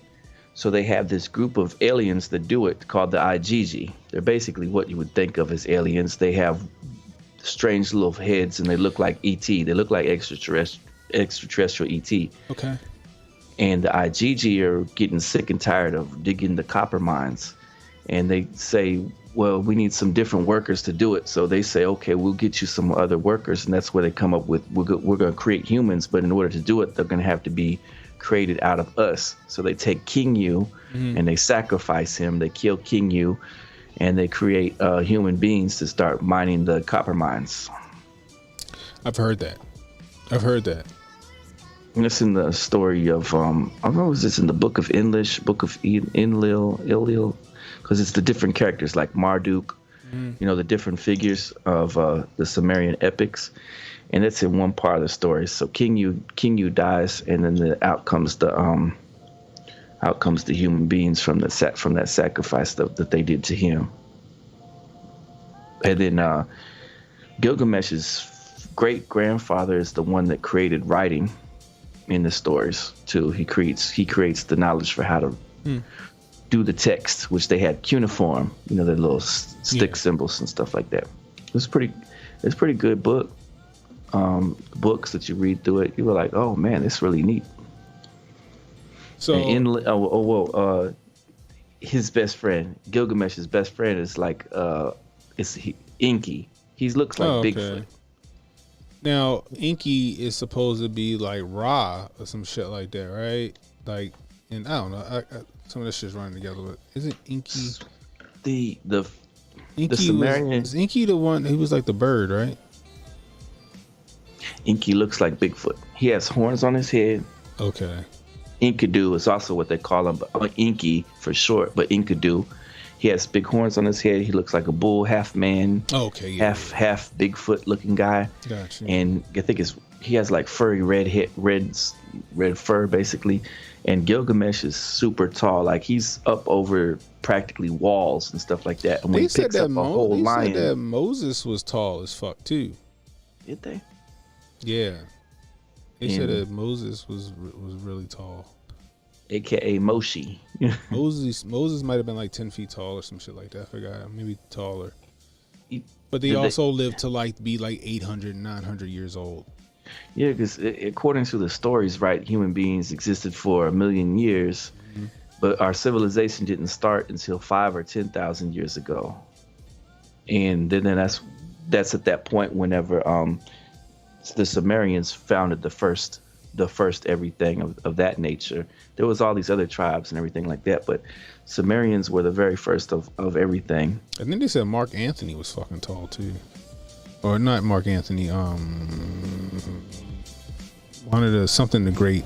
Alexander the Great was really fucking tall too. I don't know. No, King Og was tall. He had the 20. Remember, King Og was supposed to be 20-something feet tall or something like that. Yeah, I believe that the shit was like that. Jesus talked about in heaven, his Father's house has many rooms. Yes, I think it's referring to multi-dimensional space. It's a possibility. I like thinking like that.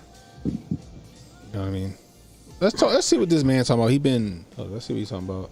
Been clinically dead 3 times. So, Danian, how many times have you died? Well, I've been clinically dead 3 times, but I've had 4 experiences, what you would call near-death experiences. And what did you learn through these near-death experiences? That to even conceive that you're going to die is an insane thought. No one dies. It will never happen. And after being a hospice volunteer for more than 45 years and being with more than 2,000 people going from this world to the next, I can tell you conclusively that you will never die. And when that comes into your thought pattern as a place of value, then you start to really look at who you are and what greatness you can achieve in your life when you are going to be you forever. Because think of how long forever just got if you're never going to die. How sure are you of what you just said? I'll say it again. After being dead more than 4 times, or struck by lightning and dead for 28 minutes, open heart surgery, brain surgery, open heart surgery. Those are near-death experiences except for the lightning strike. And then after open heart surgery, I had to be resuscitated 3 times. That's dead. No pulse, no respiration, no EKG. And after dying with thousands of people and studying death for now more than 45 years, unequivocally, without question, you will never die. And why? You are a great, powerful, and mighty spiritual being with dignity, direction, and purpose. So the only thing that can ever possibly go wrong in your life is you let something affect your dignity, which skews your direction and your purpose. And that's where every one of you are who thinks you're going to die. So get over it. So what happens? You're struck by lightning, you die. You have cancer, you die. Whatever happens, you die. Tell us what happens immediately after that moment. Okay? Once again, nobody dies. What happens is your spiritual ethereal self releases from the meat sack. The body. And then you enter a level of consciousness like peeling the onion, taking away those layers and layers and letting go. And then you have relief, no pain. Remember, being struck by lightning, I was paralyzed, and the fire that came through the room burnt my eyes. I couldn't see. I lifted out of my paralyzed, on fire, burning body. I had no pain. I could see. I could look what's around me, acclimating. And then down a tunnel to a place of bright, brilliant, beautiful light with a silvery, shimmery essence to it that I can only describe using the word sensual. In the ethereal spiritual world, the sensual nature of you is what you permeate and feel. Your connection to the divine and the divine's connection to you. And then you have the single most important point. You have the panoramic life of you. The near-death experience, everyone has a life of you, book of judgment, the hall of records, all of this. This exists. You see your entire life pass before you in a 360-degree panorama. So the book of records, the Akashic records you're talking from about? a second-person point of view as though you were your own best friend. So you see how silly you are. And there's just a best friend, so you're not being judged. Then you literally become every person that you've ever encountered. And you feel the direct results between you and that person. You become them. So what's the greatest takeaway of that system? Is paying attention to why you're doing it. Because if you pay attention to the reason for why the action you're taking, it's never what you're doing, it's why you're doing it that matters. What I have learned is to set in motion and look at the reasons why I do things and make sure I'm not petty, make sure I'm not selfish, and make sure the reason I do it is for the betterment of all of us instead of being a bully, jackass, brute, tough guy. Always be smart, be loving, and be appreciative.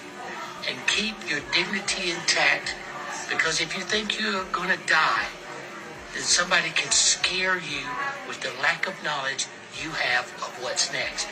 You cannot scare me. So when you look at why you do things or why you have done things, can you give us another example that people can relate to, that they can apply in their daily life? The most important thing about looking at how do you apply the panoramic life review to your daily life, think of this. The measurement of your existence, and I hope some of you have a religious tone, I don't know how to phrase this other than this, that when you look at the value of your life, 360 degrees, second person point of view, and then being every person that you've ever encountered, you're going to know the reason why you did what you did, because you're them. You could have just hurt their feelings because you were mad. Well, you're going to feel that anger. You're going to feel that hurt. Or you could have said something to them that made them angry and mad, but it was you trying to help them and to care about them and to appreciate them. Well, when you feel them, you're going to feel that place of where you came from and how they felt. Always remember, it's never what, it's why. So why I'm doing these videos is the guy who's doing this, I love him and appreciate him because he's a great warrior and a great person. And I hope that every one of you that listens to this, remember, I love you and I appreciate you because I love and appreciate me. Are we all the same? Are we all one? Are we all God? A man said this sassy dude so is stressing me out. Say, are we all one? Are we all the same? Are we all God? Well, what's the most important thing to remember about that is we in this particular form, this particular dimension, this third dimensional reality, we are the golden ones. Everybody wants to be us.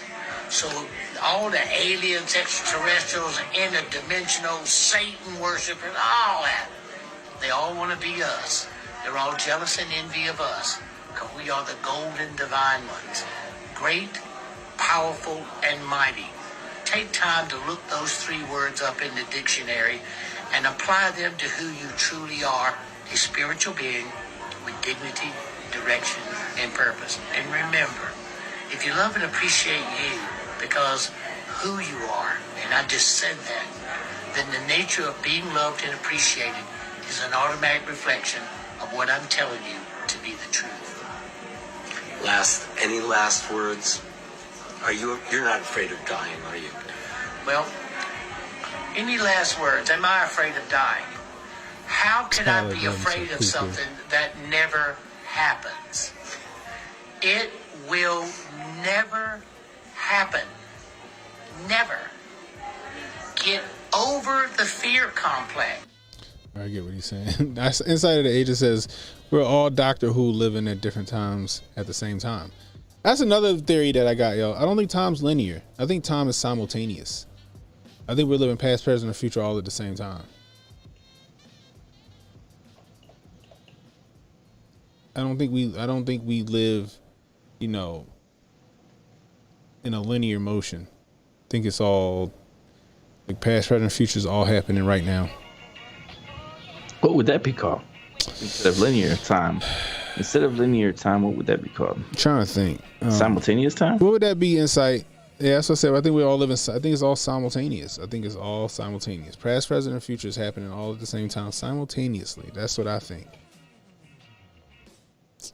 That is what I think. Let's look at this last one real quick. See what they're talking about.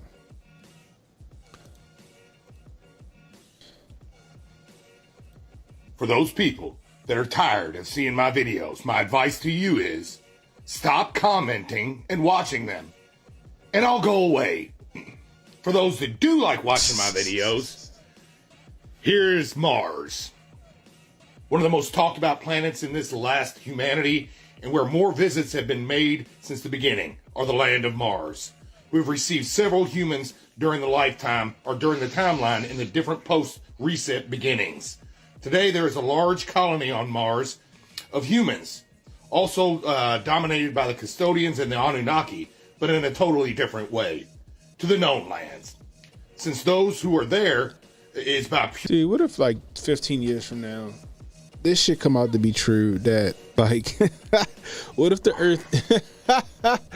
What if the Earth is an infinite plane, but it isn't a round? It's round, but at the same time, we're just a little speck of 7 continents surrounded by other fucking continents like this, and that they're all named like Mars and Jupiter and all that other shit, and they all have fucking life on there that we didn't know about, and they're all the aliens that come in their spaceships to our fucking area.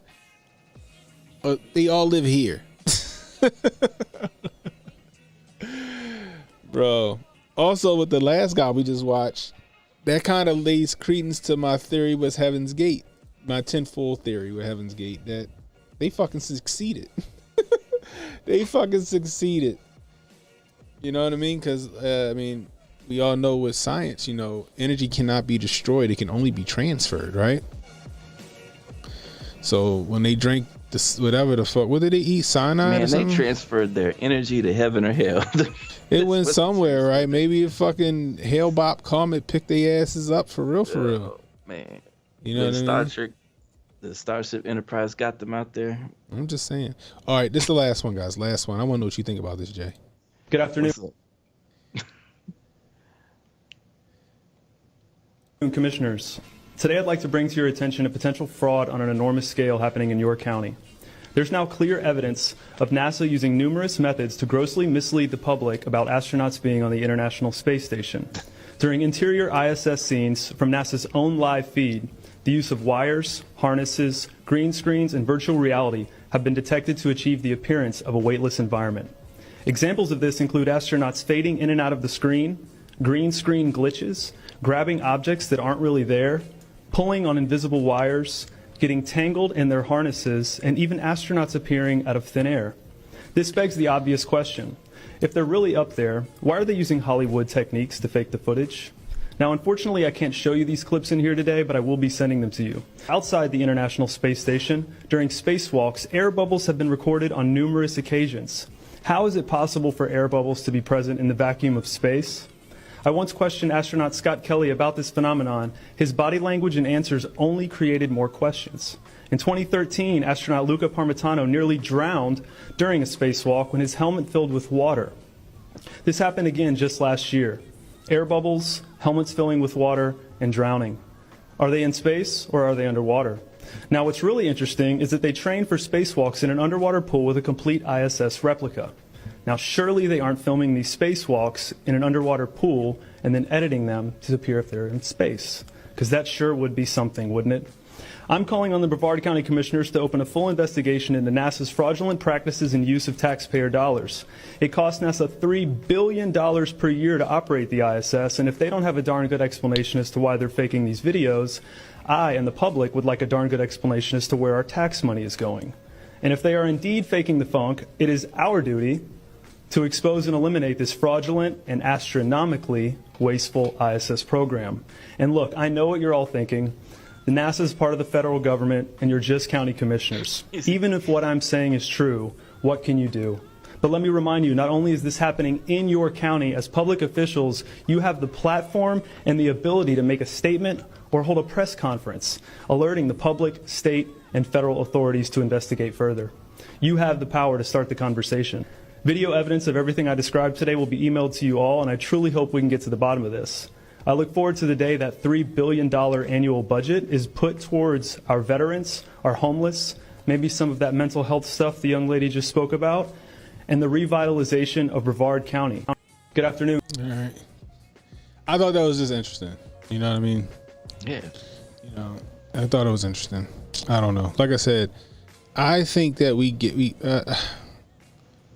maybe we've been to the moon, but maybe it's not the way they say we went. That's just me. You said Huckam Riley says, "Stay away from tubs and windows." Yeah, I was reading that comment. What did you say about that? What'd you say? I forgot what I was talking about. It's getting late.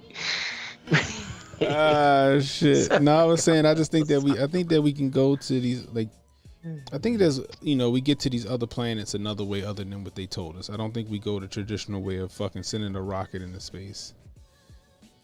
I think there's another way there. The rockets is going up, and they're hitting the firmament, and they're blowing up. I mean, I don't know. What if the water is the way to go? The water's the way out. You have to traverse through Antarctica to get there, then, right? If that's the gate. It could be. It could be that what is it? Where the Aurora Borealis come out. It could be, or you got to go just through the water. There's certain gates in the water. Who knows? Maybe there's certain gates everywhere. Oh yeah, that's a cool one, Ken. I like that. Like think about it, right? The Bermuda Triangle. People was flying through the Bermuda Triangle and then they never seen again. What if that was a fucking Stargate? That'd be neat. What if the Bermuda Triangle was a Stargate and they was going and the next thing you know, poof, they somewhere else in some other dimension somewhere. That'd be kind of dope, huh? Like dope fucking scary Amelia Earhart lived her days out on Mars with like some people out there. You know what I mean? Like, it's just interesting. It's just stuff that's fun to think about, yo. It's just a lot of shit to think about. It's fun. You know what I mean? Thought-provoking, guys. Thought-provoking. Anyway. All right, I'm done wasting y'all time. We had fun. Anyway, if you're new, hit that like, hit the subscribe button, hit the notification icon. We'll let you know I'm tired as hell. It'll let you know when I got new content coming out. Please share the stream, guys. Let people know we're live. If you're catching the replay, let me know how I'm doing. I'm going to show you one more before we get out of here. But let me know how I'm doing. You can use that constructive criticism, guys. Anyway. I'm going to play this one last video and then we out of here.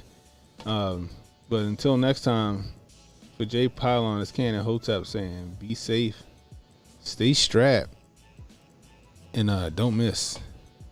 We holla at you. This is Sasha and Melania Obama's real parents. Can't you see the resemblance? Take a look.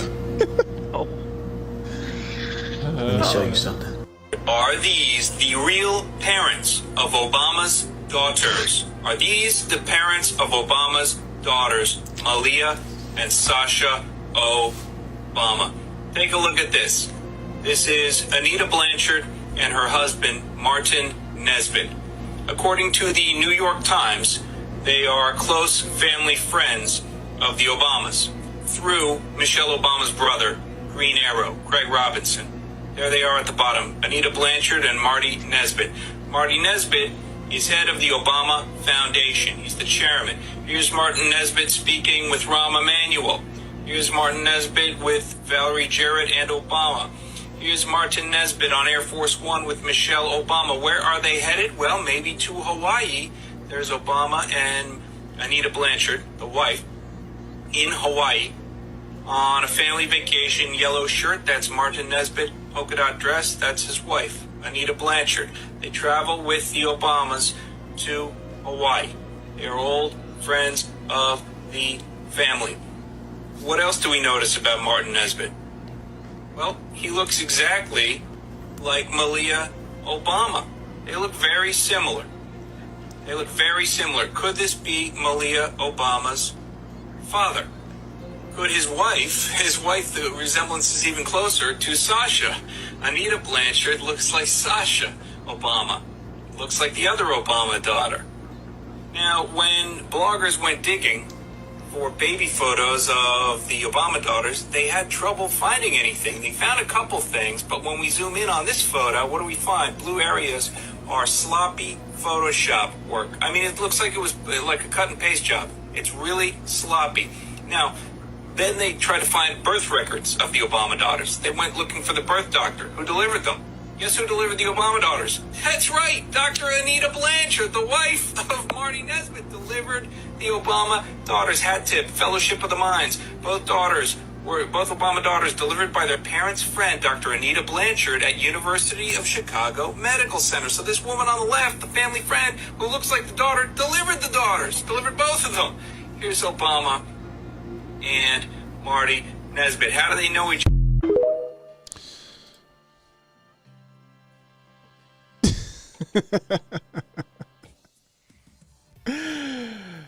man, simmer on that one, guys. We holler at you. Don't relax and take notes. Niggas need to wake up. Niggas need to relax and take notes. Niggas need to wake up. Niggas need to relax and take notes.